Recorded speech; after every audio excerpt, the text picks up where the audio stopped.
Hey guys, today we're going to read this book titled Python, written by Christopher Cheng and Mark Jackson. This book is another hybrid text, which means it's going to include elements of a fiction descriptive story about a python in search of a meal, and also elements of the genre nonfiction, which means we're also going to be learning about facts and information about pythons all in one book. Python by Christopher Cheng, illustrated by Mark Jackson. It's morning in the bush. Python stirs and peeks out from her sheltered resting place. She warms her head and smells the air with her forked tongue. Now it's time to warm her whole body. She slithers into the open bask. A sunny rock is the perfect place.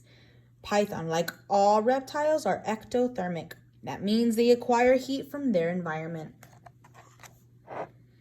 Her scales are dull, her eye scales are cloudy. Her body has no more room to grow inside of her old scaly covering. It's time to molt.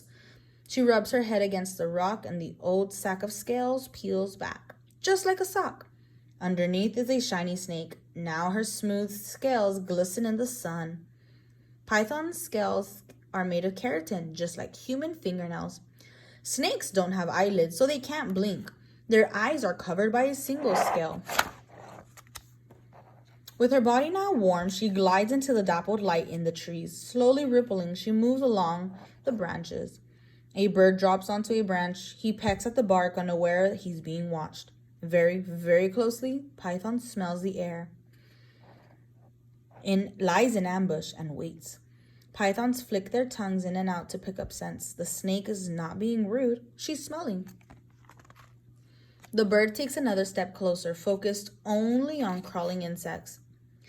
Python waits no longer. She misses. Just in time, the bird flaps away, safe from razor-sharp teeth.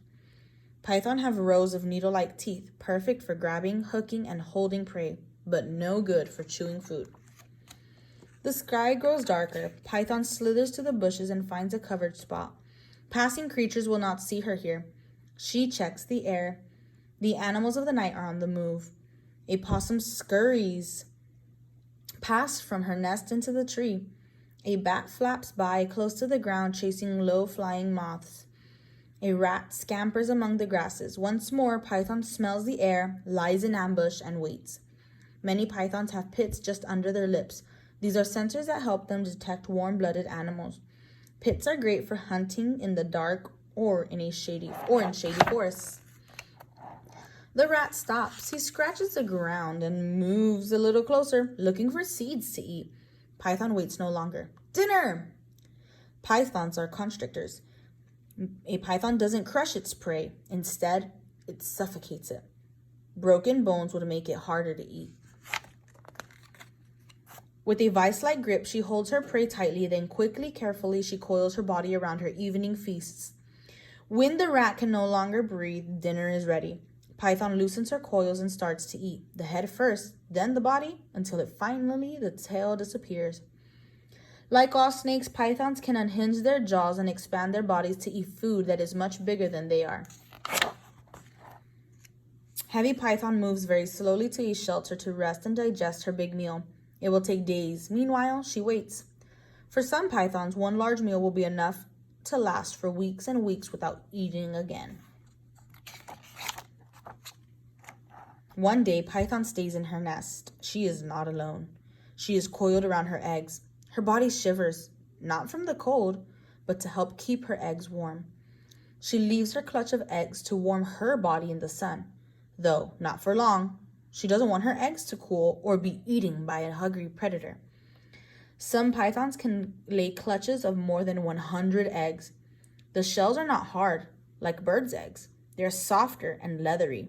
Quickly, it's back to her nest, and that's where she'll stay. That's where she stays for many days and nights until